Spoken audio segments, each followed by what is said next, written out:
Good morning, good morning. How are you folks doing?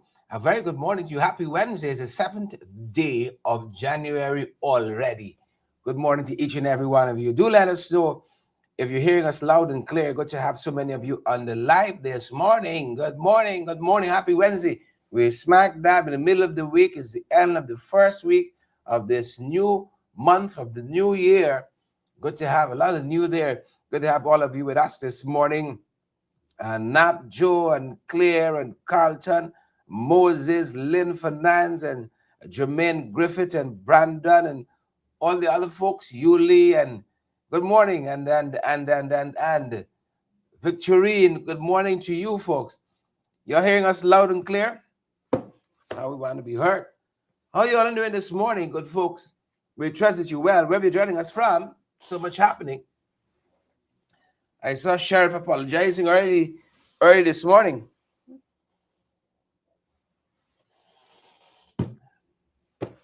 Apologizing early this morning. Good morning to all of you. Cup of cold coffee here. Cup of cold coffee. Been up so early. Neville and Edward have been up since 2. We don't sleep long these parts. Edward Brooms and Latoya Schultz. Good to see you, Latoya. How are you doing? I hope things have improved. I hope things have improved in the sector there. Good morning, Latoya. From the is it the mining tongue? That's Linden. Yeah, might be the new mining capital there. Portugal Region 7 in the township. Good morning. I gotta come back. I gotta go up in the Mazaruni. I love being in the Mazaruni. Camarang, Prima, Joala. You know, like being up on that side. Yep, love being up on that side. How are you folks doing? I hope you are good. Neville and Joyce. Auntie Sandra, good to have you on the live this morning. How are you all doing, the man? Shucks. Shucks. Good morning, teacher. I even as well looking. I even as well looking at, but good to have all of you. Good to have all of you on this morning. Latoya and Thomasina and Neville and Lorraine. Lorraine Harmon. Good to have all of you on the live this morning. You know, good to have all of you on the live. Trust that you're good and well. Folks, yesterday I was in the squatting area there. What's the fancy area? It's I'm trying to Mocka Arcadia. The Arcadia I was trying to remember. Mocka Arcadia. My God. You think you got some trouble, and then you talk with some people, and then you realize you really got no problem at all. You really got no problem at all. I'm a member of parliament, just in case you didn't know. So I wear a couple hats. Member of parliament, father, husband, a sometime friend. You know how? You know. So I've been in my parliamentary duties, walking the ground, talking to people. Ashley, how you doing? Denise, how y'all doing? Good morning. Talking to people. It's a lot.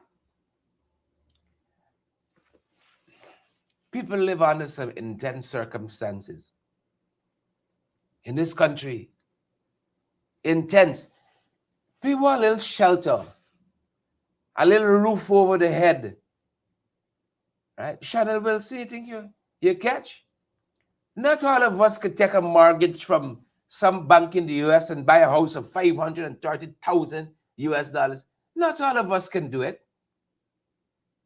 So some of us got to rely on the policy prescriptions of any sitting government for a helping hand, for a hand up. And this is methodical work. Methodical work. Right. Here is some of what I saw when I went into that squatting area yesterday. Right? It's so many of them jumping to my thoughts. But this is Mocka Arcadia at the back, adjacent to, parallel to, whatever it is. Take a look. I'll offer some comments on the other side. The back of Mocka, this is a squatting area that they are in the process of trying to regularize. And the trouble is, it's the pace at which they are going. It's a very, very, very slow pace. This is about 107 lots that are here. A number of them have already received titles, but titles, we understand, is not housing. Title is not housing. There is little evidence here that roads are going in, that streets are going down. There is no light here. There is no water here. And of course, you can pretty much imagine where security is at. So we're taking a look at some of what's happening here. Take a look with us. So I'm heading to another area in this squatting area at the back of, at the back of, adjacent to Mocka Arcadia. And people live in this area. People have their habitation in this area here. And we're just trying to have a look and see at what's happening at the back here. I get a sense of what is the regularization effort. Just maybe, this government cannot walk and chew gum at the same time. Just maybe. No doubt someone has been here. There's a little clearance in that direction there. And then we got on this side here a home we passed earlier. Like I said, no official water here, electricity. There's some demarcation, some allocations have taken place. We know that some persons are eligible also for allocation. Eligible for allocation, but that has not happened as yet.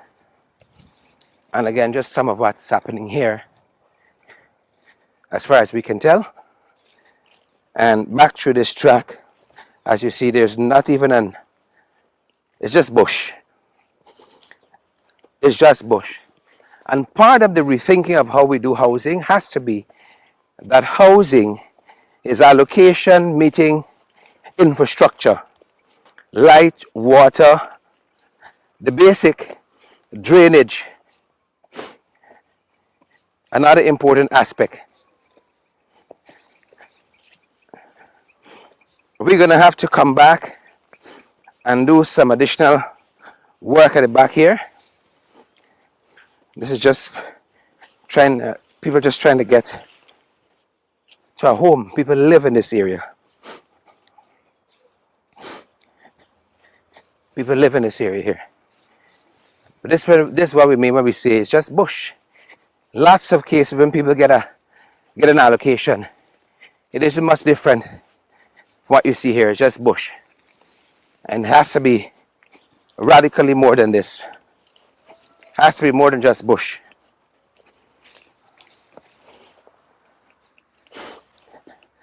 Another house down here.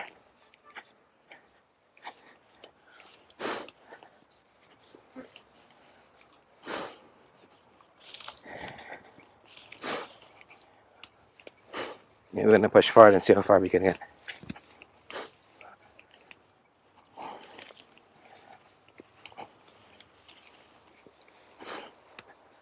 So we're at the back here of Mocka, and we've spoken to a couple of the residents here. There's no running water. There is no official electricity at the back here.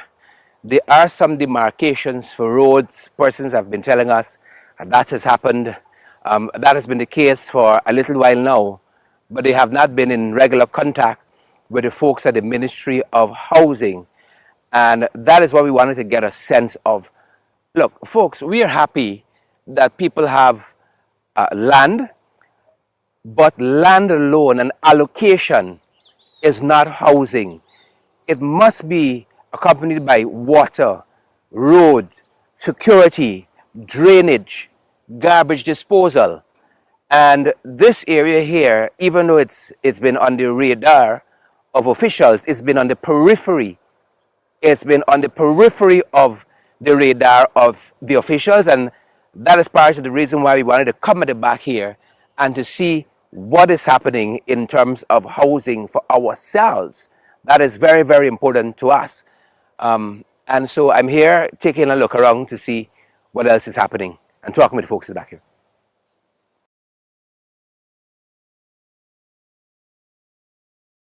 That's some of what we saw there at Mocka yesterday in that squatting area, and there's so much more to capture. There's so much more to capture. I even hear an interview of the people there. I just want to give you a sense of the landscape. And you see, when we say it's bush, it's not just to be sensational. Travasa, Neville, could you imagine somebody carrying and say, look, Mulat over there. It's which tree? Which tree is you on? And you gotta go and tame that. You gotta go and tame all of that. Right? You gotta go and tame the. It's a lot. It's a lot. It's a lot. That's what I'm telling you. It's plenty. It's enough. that is housing. I want to show you all some quick figures. Because I know y'all is the songbite generation. I hope not. Songbite people. I want to run some figures by you and show you what they are telling us housing is currently by the numbers. And as a member of parliament, I got go through all the confabulation of the PPP. Pull out the numbers. And then not only that, the thing got to make sense, or when done, or when you're here or you're there. Were you there? Here or there. The thing got to make sense. Very quickly, because we got some other things I want to cover. Look at some of these numbers. Very quickly. Government says that in the last 5 years, they've allocated 53,000 house lots. By the numbers, I know we got some mathematicians and statisticians and the stations and all the isms. 53,000 house lots. They give y'all land to y'all. But they only build 4,000 homes. That's a building rate of 7.5. They said that's success. You pass. We pass the test. We go over to the next class. In 5 years, they said they give 53,000 house lots, but only build 4,000 homes. And they said we pass. 7.5. That's the rate at which they're building. But look more story here. Of that 53,000 house lots that they've allocated, and they say success, promise delivered. According to them, they've only given out 25,000 titles, of which some people in that squatting area there now getting titles. I think from field 1 to 3, 25,000 titles. It means 28,000 people can go to the bank. Do you understand what that means? 28,000 people can't go to the bank, can't get no place to get money because you have no ownership. Right? So 53% of the people in this country, the majority, can't go to a lending institution. The majority. I want to sink in. Let it sink in for you. 53%. And 6 years later, this is their 6th year of government, they got more applications pending than people with an allocation. Mind you, allocation is not a house. In some instances, I have found, if it were a lie, I would tell you all. People who got title, they pay the money, they get title already, and they don't even know where the land there. I ain't even talking about that set of people. 78,000 just applications in. It means you got more applications than they can produce a title, than they can produce an allocation. You've got more applications than the government can give out an allocation. 6 years later, 6 years later, it means the line for house, for land, is getting longer than the government can even give an allocation, can even give a piece of paper. We got 700 of you on this live already. A couple minutes in, we can share it, this valid, credible information, or we're gonna wasting time. Look at this other number quickly. Remember, I tell you all, according to the government, this is their number, that they have built 4,000 homes in the last 5 years. Let me say they're right about that. Let me say 4,000 homes, and we think that's a fictitious number. But let us say they're right about that. In their 6th year of government, they said we've built 4,000 homes.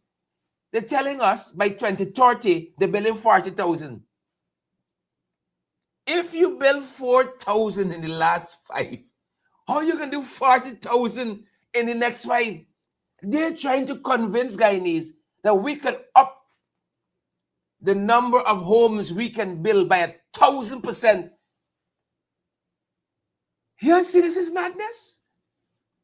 They are making you a promise that they themselves know they cannot even keep. They have not kept in the last 5 years. Folks, listen to these numbers. At the current rate at which the government is building, it would take them 50 plus years to build 40,000 homes. At their current rate, these are their numbers. I've listened to the Minister of Housing give a statement, not a press conference, last month. I've listened also to the Minister of Amerindian Affairs talk about housing, what is happening in the hinterland locations where housing is concerned. So they're promising us that they could up their build rate by 1,000% to deliver 40,000 homes. This is not titles. This is not allocations, you know. This is houses. They're telling us they can build 40,000 houses. And you only build 4,000 in the last 5 years, according to y'all. According to y'all. And then finally, remember I told you, 28,000 people can't go to the bank. This is their figures because they got no title. 78,000 people still waiting, and I'm certain some of y'all listening to me, watching this, are in that. And look what we've been able to deduce. 92.5% of allocation is just dirt and bush, like I just showed you there. Dirt and just bush. 92.5% of the allocations is just bush. You don't got no title, you can't go to the bank, you can't do nothing. It's just, that's the numbers. Those are the numbers, folks. Those are the numbers for you.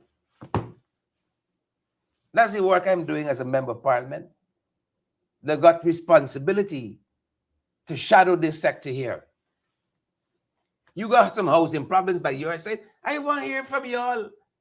Inbox me. It's one number we got, 627-6963. 627-6963. I want to come and see what's happening by you all. How housing looking by you? When you apply? How long ago? How long? That is housing by the numbers. Now, I'm saying this. Housing is not an allocation. An allocation has to be accompanied by proper roads, lights, water, right? And then the allocation also has to lead to payment, and a title is produced that people are going to go to the bank in very short order and start to build. And of course, you know by now that my political party of choice, APNU Coalition, the PNCR, we promise that young people 18 and above, automatically, you have an allocation, and that allocation is free. It's free for young people. That's the starting point. And that allocation would have light and water and proper road and drainage. Security is another important thing. Drainage, security, sanitation is another important thing. Then people living in the bush, how are they disposing of their garbage, their refuse, their waste? How are they doing it? How are they doing it? Once them boy give you an allocation, they say, hey, promise delivered. And now you got to walk through all the bush. All that bush. You got to walk. That's not housing. Do not accept it. Do not accept it as being housing. Please and thank you. And while all that is happening, Monday I was traveling, had to come in from America.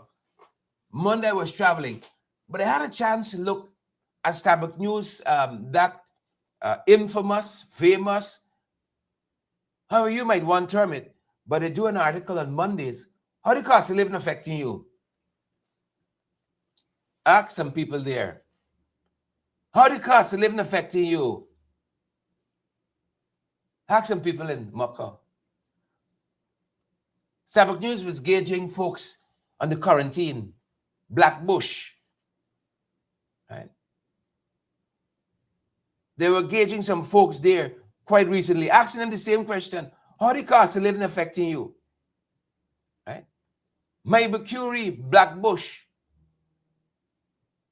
They asked a number of them. Folks, y'all are hearing us? Do let us know if you're hearing us loud and clear. Y'all hearing us? I want to give you all a couple of the responses. A couple of the responses. And as you listen to me, good folks, as you listen to me, I be grateful. Don't let me keep this information to ourselves. And that is why we encourage you to share the broadcast so that others get valid, credible information as well. Right? One person, Mr. Smart, told Sabbath News that the cost of living going up and wages ain't going no place. We need better wages. People only don't only want a cash grant, but a way in which you can sustain the onslaught of the high cost of living is increased, improved wages and salaries. Improved wages and salary. So the first comment, wage are moving, salary are moving. It is not moving. Here another comment.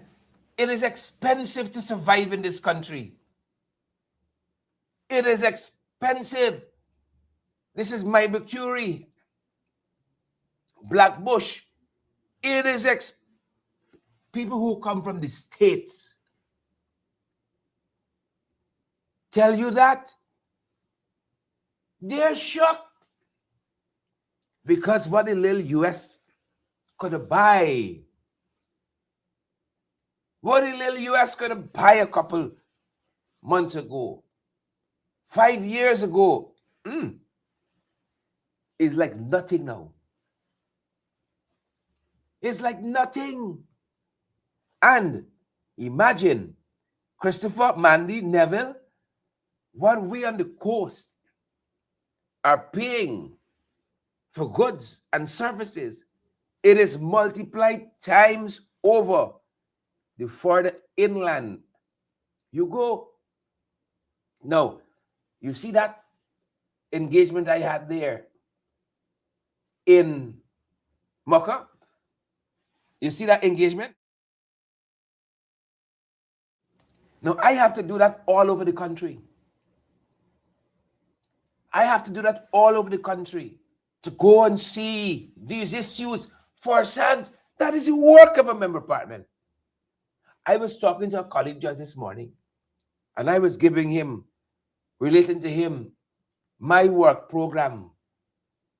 As the year begins, I said, boy, I got touch, let them. I got see, let them. He said, I think I can tag along. Pam, brace yourself. Simone, brace yourself. I said, boy, I think I can come along. Right? That's what he telling me. He said, I think I can tag along. I like when people come and see for themselves. I had a chance to take some relatives to Plastic City.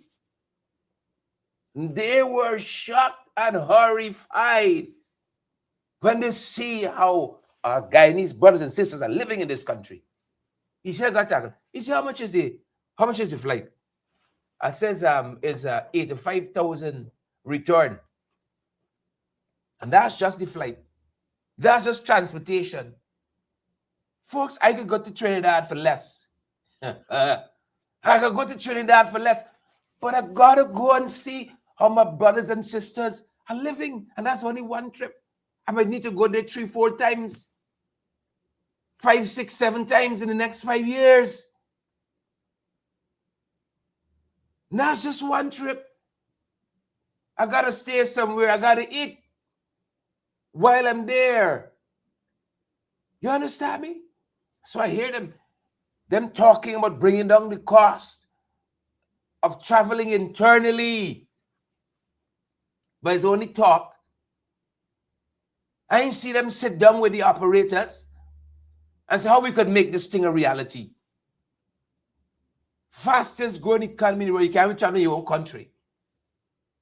Fastest growing cost of living. Tell us that. We got to do this times over. And I want to go because it's part of the work that I got to do. And I know you all fast. You want to happening all over this country. You want to happening all over this country. I'm going one such place over the weekend. Putting your notice. Friday, I got to start traveling. So Friday morning, I might just have a check-in, a 20 minutes check-in program. And then skedaddle. By the time you hear from me again, right, ain't got time for sit down. There are people all over this country that needs our help. Guyana is not Region 4.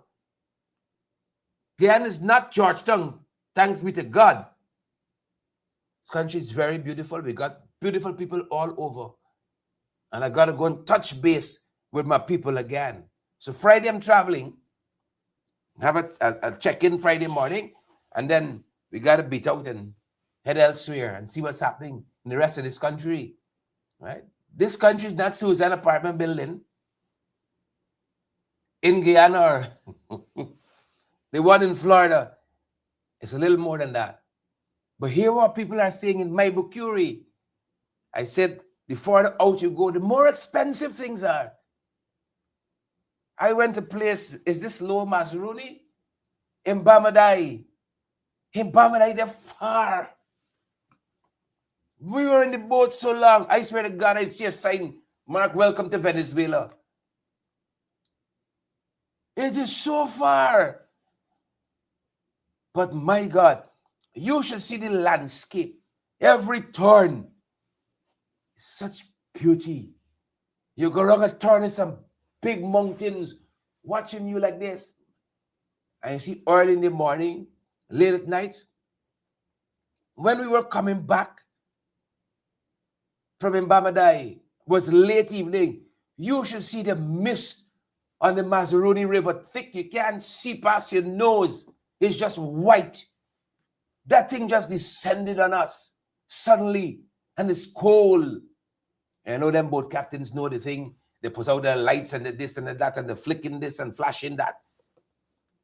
Right? Zing, zing, bang, bang, bang. Right? At one point, the mist is it's so much. The mist thick like snow. The boat captain pulling a car and because we can't see the light, you won't even see the light if you flick.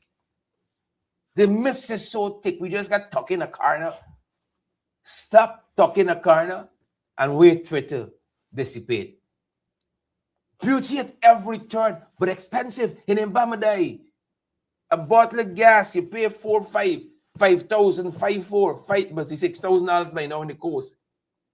But 3 months ago in Mbamadai, what you were paying on the coast for 5,000 bottle of gas was $16,000. $16,000 for cooking gas. So the further out you go, the more acute and acutely is the cost of living felt. Right? Here one person in my Bikuri says, as soon as you miss is a bill. Soon as you miss is a bill. You can't pay to disconnect you. One Cummins, Mr. Cummins said that. Soon as you lapse, bill your skin. I was looking at my internet bill last night. I saw Bravo One Communication send me a bill. I look at it. I said to my wife, it's not yesterday we paid this. It's not yesterday we paid this bill. The new month bill done come. Done come. So I understand what Ben Cummins said when he says, as soon as you miss is a bill. Jesus. Is it just me? Or sometimes you don't feel into adult? Huh? Bill is left, right, and center. Phone bill. Like I just watched the meter. So I got to tap up this thing here, boy. I got to tap up with the 2000. I got to tap up this thing here. Look at this thing. Just now this thing gonna beep in. And you know now you can't touch two wire. You don't pray the prepaid thing, bloops, black out in the middle of the thing. You know? Soon as you miss, Dwayne said, is a bill. Then we got some other issues to deal with. But the cost of living, that is the most prevalent one. Folks, we got 900 of you watching. Right? 900 of you watching us. Do us the biggest favor. You know, hit that emoji button for us. 77 of you took that option to hit that emoji button. 900 of you watching us. Imagine if we could get each of you to share this broadcast just one time so that others get valid and credible information as well. That would be a good thing for us. But that being said, the cost of living astronomical in this country. And if people from the US could complain, how would Americans do it? You got all them hundreds of millions of people and you still manage to keep the cost low. I was so tempted. But the last time I spent a couple of days in the US, not this trip, the one before that, I really let myself go. My liquor self. Aside in the pizza, aside in the McFlurry, that's the ice cream with the Oreo inside. Right? Every day is a McFlurry. You go in the supermarket and you see, some things reasonable, and you do the calculation. You say, can I be this and Guyana buy that? Let's take a taste now. Right? Aside of hanging down everything, I really let myself go when I watch the scale. So this trip here said, Francis, a guy he's done by Wilcrest, Sabrina, Carlton. I take it easy. I saw some ladies yesterday. One of them said to me, she said, you look slim, man. You lose a couple pounds. I said, Father, thank you. I said, Father, thank you. Is that little flu. Two things is make you lose weight. Women problems and sickness. That little flu I had the other day gave me a lash. You don't got to do Ozempic. A little flu for a couple of days. Shed 20 pounds like nothing. Right? Sickness and women lose weight like whoa. For some of y'all, it's sickness and red women. Problem. That being said, folks, we got a couple other things happening. Believe it or not, we got a couple other things happening. Believe it or not, a couple of things happening. They said they're nearing an agreement. And we just talk about squatting. And we just talk about the land problems you got in this country. And we just talk about how the cost of living affecting people. Audrey, Linda, Gail. And we just talk about that. Now we look how we taking problems for ourselves now.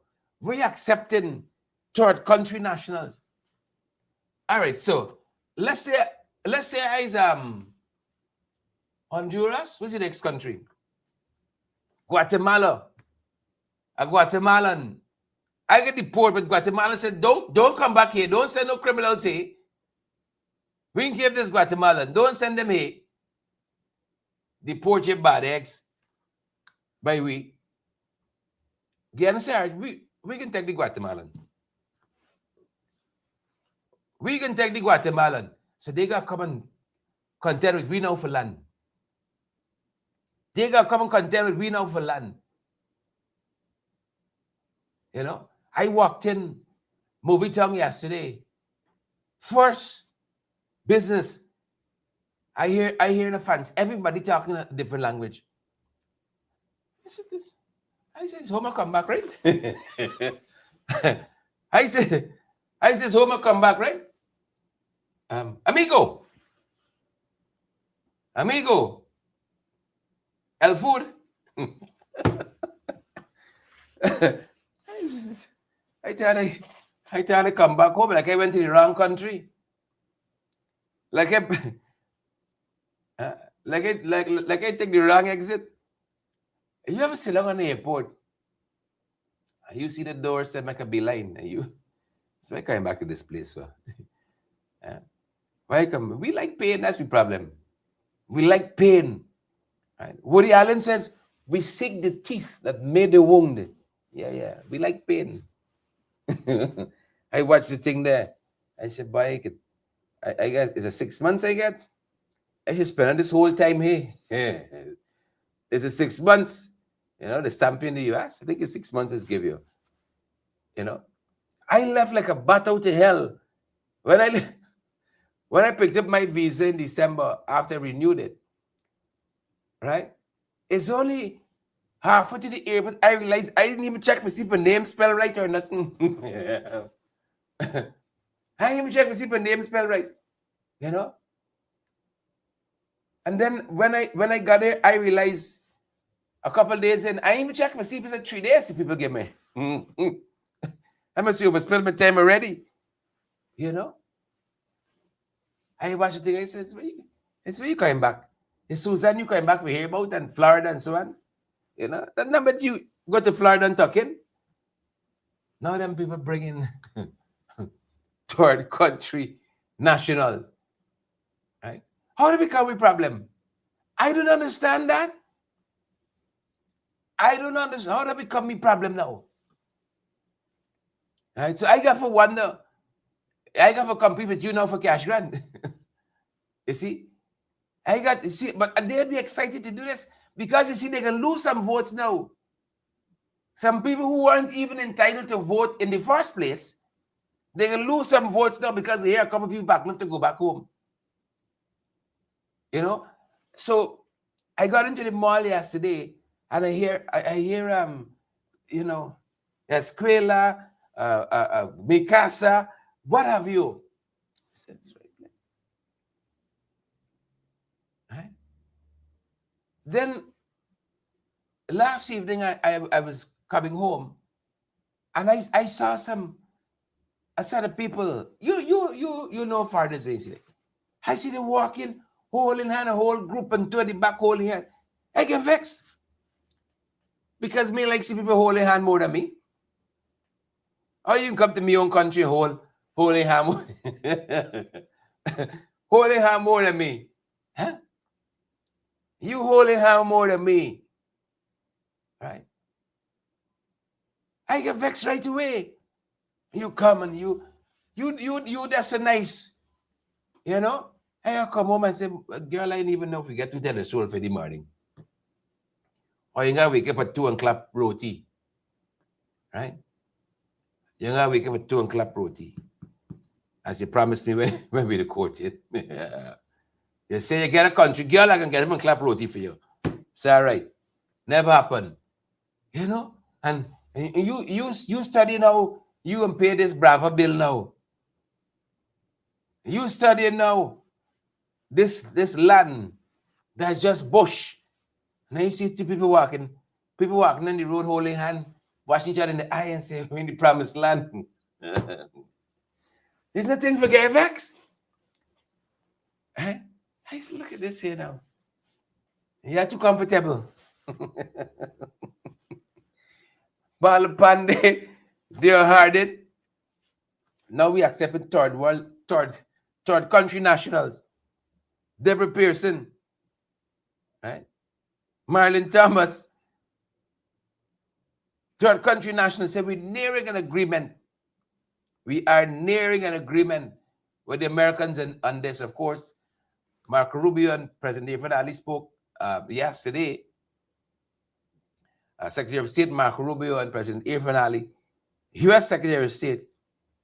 You know, God knows what else was signed away. Only God knows. But time will tell. Time will tell. And then, of course, we know the circus that is happening, that is the Mohammed's extradition. That circus is happening too. They're trying to give you a couple of the things that percolating on the national dashboard. You know, there was an application made to the High Court to stay this proceeding is happening at the Magistrates Court, while some constitutional matters are deliberated at the High Court. The High Court said, no way we can walk and chew gum at the same time, right? The magistrate matter will proceed and we will listen to these constitutional challenges simultaneously. Simultaneously. They want the Mohammed's gone bad. They want the Mohammed's gone bad. Folks, listen to me. I ain't got billions. I ain't got millions. You know, I thank God. I ain't got no sanctions. And I thank God. I ain't got no indictments. Yep. Mightn't got it all. Got a little freedom. Right? And the Americans are going to come for me. I can go. I better come back. Right? The people say operate a certain way when you're in the country. obey the rules, the laws, and so on. I try to do that. Keep it moving. I only want the things that belong to me. I tried my best my whole life. Look at people and don't envy them for what they got. Who driving the big car and got 40 vehicles in the garage and apartment building and 530,000 US house in Florida. I know in the night come and sleep comfortable. Comfortable. What are you going to pay for a good night rest? What are you going to pay for it? Right? So extradition matters going on one thing. Constitutional challenges are another story. Right? Yeah. Best wishes to y'all on that. Let the law take its course. Let the law take its course. And of course, you know, we're still dealing with the corruption allegations. The minister says her savings, money she pulling in from rent from the apartment building and so on. So that's what she used, and a mortgage she took out. That's how they pay for the house in Florida for herself and her wife. That's how they paid for it. Now, a question was asked yesterday. I know if it slipped y'all, right? About Minister Susan Rodriguez and her wife. Said, how you be a Guyanese national working in Guyana, but you get a mortgage in the US while you're working? How you do that? I find that some of y'all is coming to these things and y'all stay quiet. All right? Y'all stay quiet. I got a friend named Kamal Prasad. Right? I like her a lot, and sometimes I don't like her. Right? You got friends like that. You like your friends all the time. Kamal Prasad. No. One reason why I like Kamal. Right? Anytime Kamal find out something new, ain't got nothing to do with money or so on. But as soon as she get a little knowledge, she said, "My child, look, listen to this. Hear this here." You understand? She try to shines you. She know eyes are green down so long. That's the point I make. And she shines me. You know? Some people see you sailing through the wilderness and left you, you know. Done it, Christopher. If you have a little info, you know, could put me in a better place. Like we're giving all these mortgages and so on. I could work here, be a public servant in this cooperative oil producing republic, and get a mortgage in the US. You won't tell me that? Say you own big house in Florida too? Or a little condo or something? You would get information and you wouldn't tell me?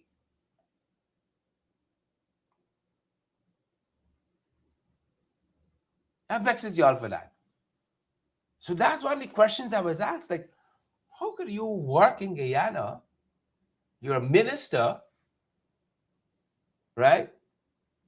And from what I saw, the Minister Susan Rodriguez's wife works here too, as a clerk or something like that.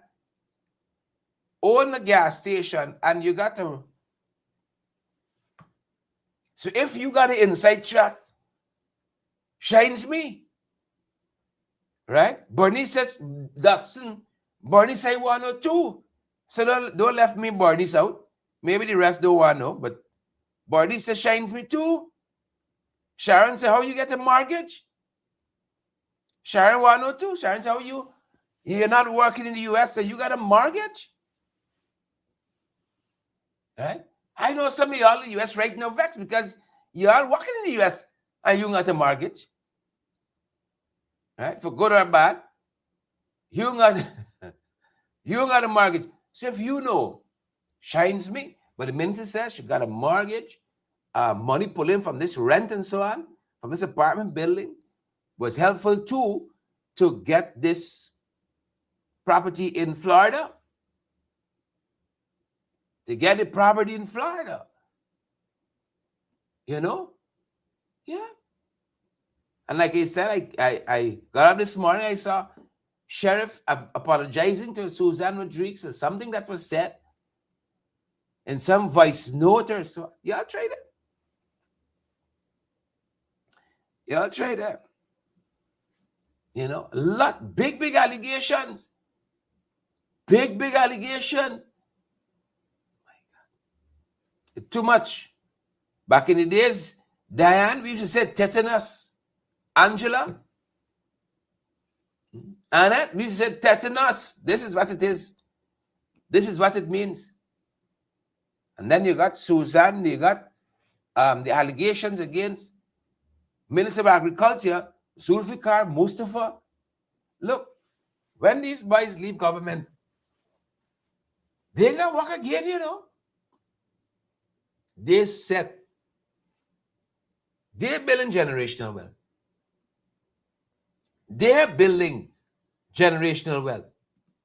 And then they expect you to own gas station, right? And own a 530,000 home in Florida from $100,000 cash grant. That's what they expect you to do. That's unfair. Right? I find that's a little unfair. Right? When you're going to bring in that Bentley, Rolls Royce, whatever it is, you can't play duty on a luxury vehicle like that, on a Hummer with 100,000. You got buy and plus pay duty with 100,000. Not US. Guyana dollars, 500 US. Bricks, the way you make out the straw. Yeah. So both APNU and WIN, invested nationhood party and the Partnership for National Unity, been calling on for the resignation of these ministers. And for a commission of inquiry, investigate them. Let's get to the bottom of it. If there's no veracity to these allegations, get back your work. Right? There's a lot of allegations here. Very strong. Very, very strong allegations. Minister says it's the rent and the mortgage and the this and the that are paying for these things. You know, pay for these things. My God. I trust y'all. And while all that happening, you know, while all that happening, I saw pledges. Democracy, and we live by the rule of law and so on. You better tell it to who can reason, who can read. Every day I wake up, I think about the European Union's election observer mission, the EU observer mission report, and the Commonwealth observer mission report. Every time I hear people say, the people say democracy, I hear uneven playing field. Right? That's why I hear the wanton use of state resources to campaign when they talk about rule of law and democracy. And the people who are talking about smuggling is the people who are doing the biggest set of smuggling that you have. So I smile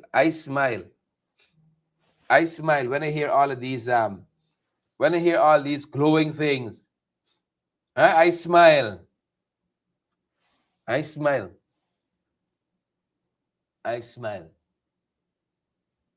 because the rhetoric and the reality, imagine the rhetoric and the reality, just imagine. And until that happens, until that day, the dream of Guyanese building generational wealth will remain but a fleeting illusion to be pursued only by the ministers of the PPP, but never attained by the masses. And this is why we wrap up on this note. You see the gas, the show project? They said, don't bother with this one. The second one, you can build generational wealth from this one. We don't lose so much money here. Under the coalition, this project, this gas to energy project, was conceptualized at under $500 million US. They're expensive feet, right? They're expensive by nature, but it came in at under $500 million US. Now, it has stopped that. It has stopped that. One of the contractors on this project, their work has been at a standstill. No fault of their own. We paying them for doing nothing. Over 100 million US dollars. We'll probably have to pay them because we're at fault in not being ready for them. And they just got assets idled. People up so, over so, up north, they don't operate like that. They don't operate like that. The thing say down there, you fork up the money. So they said don't matter this gas energy. But the second one, we can build generational wealth from that. Don't worry, $100,000 cash strike no more for build generational wealth. This other project here. Right?